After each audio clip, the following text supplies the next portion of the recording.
Good morning and welcome back to the Return Homestead. My name is Mike and my wife Marty and I homestead 50 acres in southeastern Kentucky. Today we're continuing our remodel work on the laundry room. We've got mud up on the walls and it's time to get the sander out. We use just a simple sander on a stick. I do like the screen over using sandpaper. And I'm going to show you exactly how we go about smoothing this wall out before we put on our level 2 mud.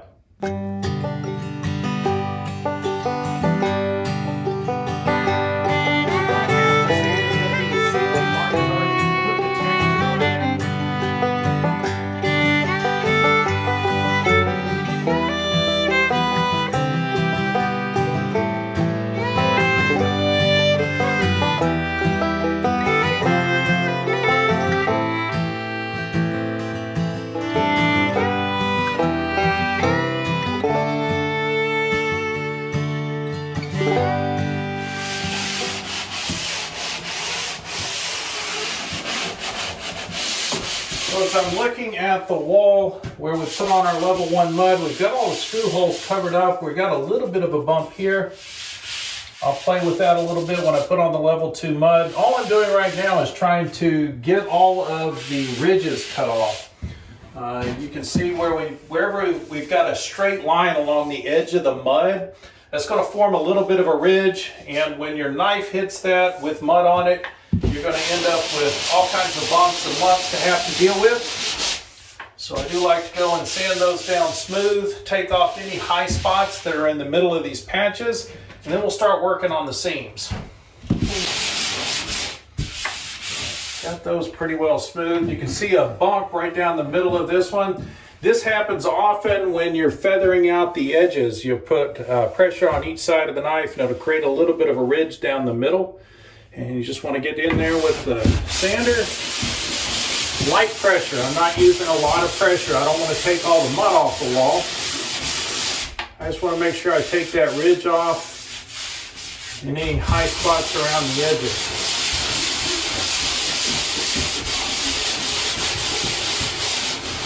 This one's a little bit thick. It's got a real thick edge of mud both on that side and around the top. So I want to spend a little extra time on this one.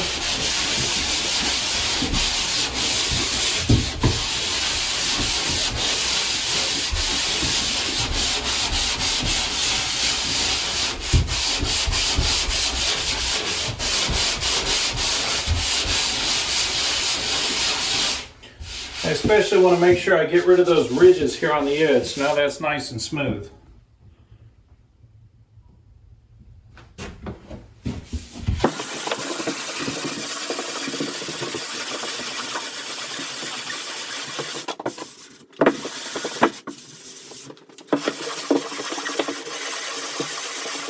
The reason why I like this mesh as opposed to the sandpaper, the mesh allows all that dust to fall out so it doesn't bog the paper down. So we maintain a nice abrasive surface for removing the mud. If you're working a much larger area, not something the size of a laundry room, both Lowe's and Home Depot do carry a sanding pad that will attach to your vacuum so you can collect most of the dust as you go. But in this small an area, I'm just going to go ahead and let it fall to the ground. Remember to keep light pressure. I don't want to tear into the tape on the drywall. Just want to get the lumps and bumps out of the mud. Make sure it's nice and smooth before I start spreading mud again.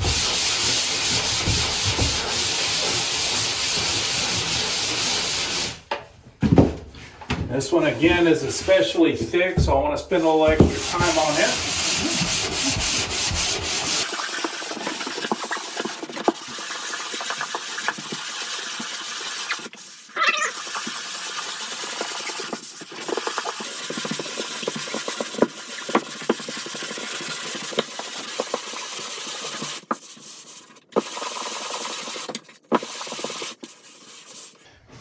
Now as Marty's panning around and watching me sand here with the camera, you may have noticed that there's been some changes on the ceiling. So we weren't really thrilled with all of the straight lines that were in the texture that's on the ceiling. Marty spent some time this week experimenting with different techniques and found that just by floating some mud lightly across this, letting it dry for a minute and then knocking it back down, we can get a texture that we appreciate a lot more. So a really easy technique for correcting a texture we weren't happy with. After you've done this on a couple of screws, you'll start to feel the difference in the texture of the drywall through the sander. You can tell when you got it sanded down nice and smooth. Remember, the objective is not to take all the drywall off or all the mud off that you put on. Just want to smooth those edges out.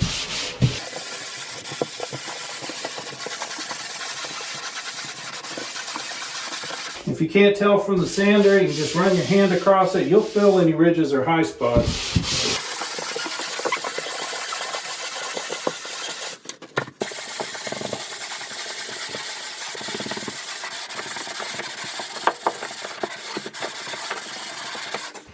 Now you're going to be tempted, just like we always are, to skip this step, to simply go spreading the mud back over the rough spots, figuring you'll smooth it out when you get around to sanding that down. You're going to have a much easier time spreading the mud if you take the time to do the sanding up front. And yes, we'll have to sand again after the level 2 as well.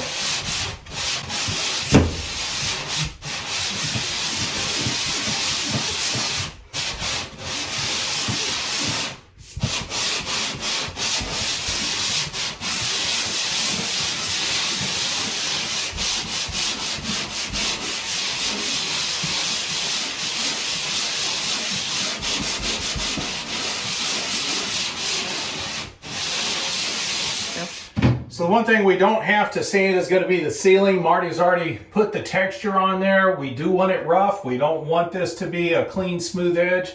So this is complete up top. All we need to do now is paint it. We forgot that we need to do the plumbing over on this wall. Yes, we did. So before we get around to putting texture on, we need to take some time to get this plumbing cut in.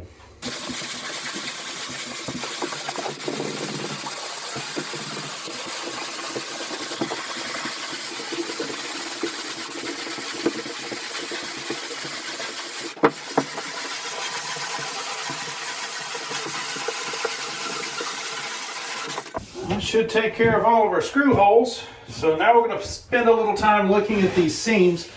With the seams, you want to be especially careful. This is a relatively aggressive grit, and if we get in too deep, you can see there's still exposed tape here. And we don't want to cut into the tape. That gets really hard to smooth out and mud over if you lift the surface of the tape. So I'm going to try to isolate myself to working just above and below the tape and not directly on it.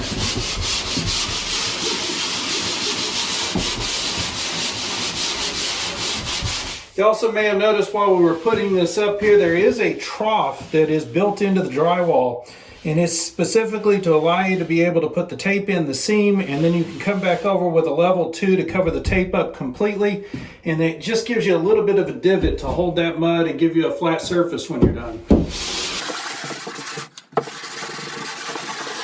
A little bump here, but I want to be really careful. I don't want to start lifting the edge of the tape. Looks like I'm going to have to work with the mud to try to smooth that out.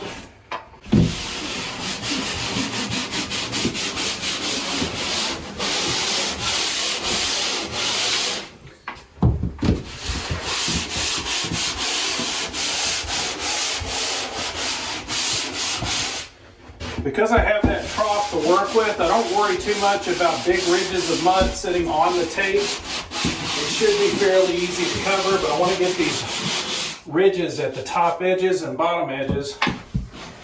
And we are going to come back in texture over the top of this, so we don't have to get perfection. I just want to have an easy time spreading the mud today. And I know it'll be much easier if I get these ridges down. Working in these corners can be a little more tricky. It's harder to get the mud to go in there and to get the right angle on your knife to be able to smooth it out while you're spreading it. And you'll probably end up spending quite a bit of time on these corners, making sure everything's smooth before you go to a level 2. You can see even up near the top, things got a little bit messy. And definitely down here on this center seam, things are pretty messy, so I'm going to spend a little time working on this.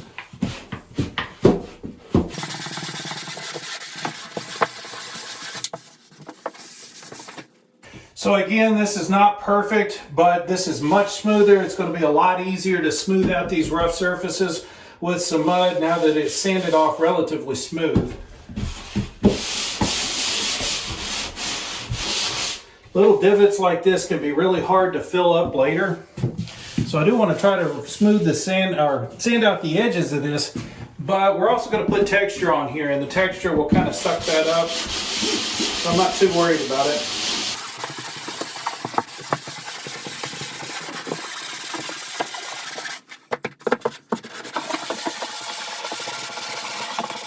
I also like to remind myself from time to time that we talk about things like level 1 to level 4 drywall, and it sounds like there's this rigid set of rules that you need to follow. Well, if you're a contractor and you're a drywall contractor who's putting up drywall, yes, you have some standards that you have to live up to.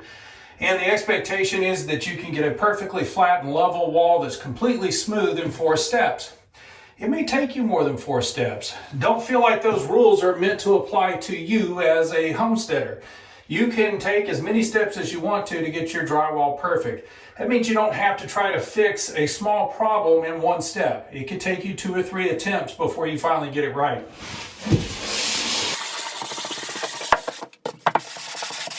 I've messed up a number of times on projects and had them run well over the allotted time for them. Marty hasn't fired me yet, so don't worry. You're not going to lose your job if it takes you too long to get it done. It also means that perfection isn't necessary.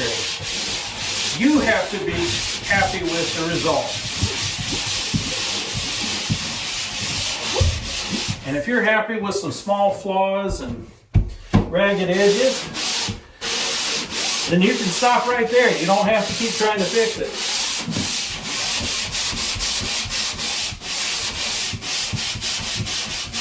I've mentioned it before, and you guys will probably see us do it again.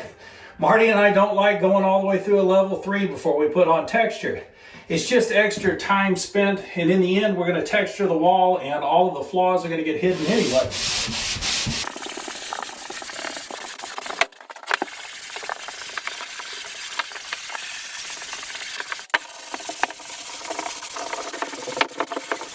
We have the same setup for spreading mud, not much changes. You need your tub, you need your knife, bucket of mud, bucket of water, and some towels. But spreading on the second layer of mud is usually a little bit easier. Want to make sure your mud is well mixed, nice and smooth. You don't want any lumps or bumps in it. If you see anything in the mud, you want to get that out of there before you start spreading it on the wall. And when you're good with the consistency, just like before, try to come back at it in a slightly different direction than you did the first time. And then feather those edges out. And we are trying to cover any spots or divots, so you might leave a little extra mud on there. Try to keep your knife from bouncing. What happened to me there? Nice smooth motion right across the spot. A little extra pressure on one edge of the knife. A little extra pressure on the other. Just adding a little bit of drywall mud to the mix here. Trying to make sure we don't leave any holes or divots this time. I'm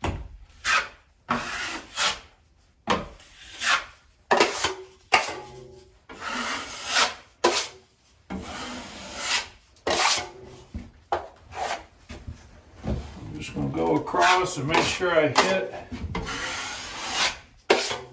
all of the screw holes first. I'll get busy with the seams.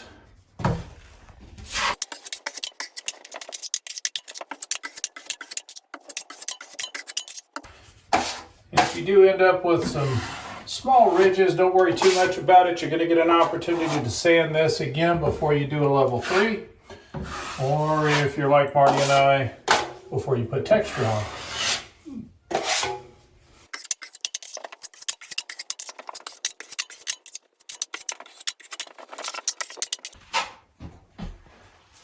Once you get all the screw holes covered up again, back to work on these seams. Remember, you've got a trough there you're trying to fill up, so you do want a good bit of mud on the wall, and then we're just going to feather the edges of it.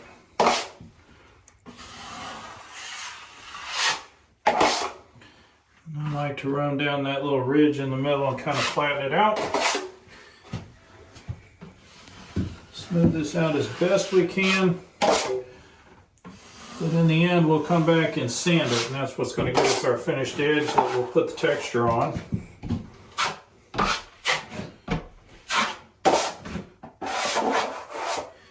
At the very least, with the level 2, you want to make sure you get all of the tape covered up. You don't want any more of the paper showing. It should be completely covered with mud when you're done.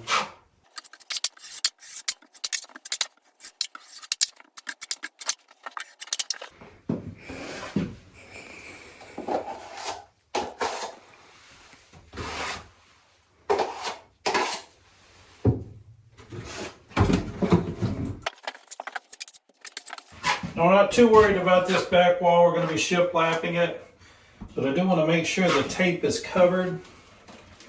I want a nice tight seam back there. But I don't need to be a perfectionist about how smooth the mud is when I'm done on this wall. I'm not even texturing this wall. We'll just put the shiplap over it. Corners are again about the same as last time. This time you don't have to worry about squirting the mud out of the corner.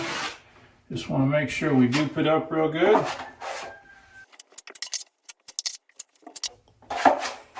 Now if you were doing the ceiling seam, it'd be the same thing, but we're putting trim up there. Yeah, so on the ceiling we're not filling in that hole because we're going to trim that edge up. We'll probably come back and caulk it before we put trim on it. But there's no reason to seal up this edge with the drywall. There's already paint and texture on the ceiling, and that gets really hard to try to get a clean drywall edge on. And we'll be putting the trim up there that'll cover all of that gap anyway. Once you got the mud on the wall, just need your corner trowel. Now you can try to spread this out nice and even with a knife if you want to, but a nice light touch with the corner trowel gives you a good clean corner. And just like that, we're done with the mudding. This has got a full level 2 on it now. We've done the corners, the seams, all of the screws have been recovered. There's still maybe a little bit of tape showing, but I think we can cover that with texture. Typically you would cover that with a level 3 coating, but Marty and I just aren't that patient. Pay attention to your homesteading partner. I happen to be most often task oriented. I'm focused on what I'm doing and only what I'm doing at one time. Marty tends to be more mission oriented, so she's always focused on exactly what is the timeline and how quickly are we going to get this finished. And that does mean sometimes you have to make compromises. You have to go with a level 2 with texture on it rather than a level 3 or level 4 finish. In the end, it takes 2 people working together to get a remodel like this done. So pay attention to your homesteading partner. In fact, when we were in Nevada, we had a contractor working with us, which meant we had to have inspectors in from time to time to check his work. We never had any problem with the work, but I remember one inspector coming by and he was amazed that Marty and I were getting along so well. He'd seen a lot of homesteaders go out into the middle of nowhere to do a remodel, and the remodel ended up breaking them apart because they couldn't get on the same page about the work that needed to be done. It's not going to be perfect. It's not supposed to be. You're not a general contractor. You just need to make this comfortable for you. And if your best is a little bit sloppy, it really doesn't matter. In the end, it's about having a comfortable and perfect home for you and your homesteading partner. So keep that in mind. We do appreciate you visiting with us today. Please do subscribe to the channel so you don't miss out on any more of the remodeling videos. Hit that like button while you got the window open. We'll see you next time.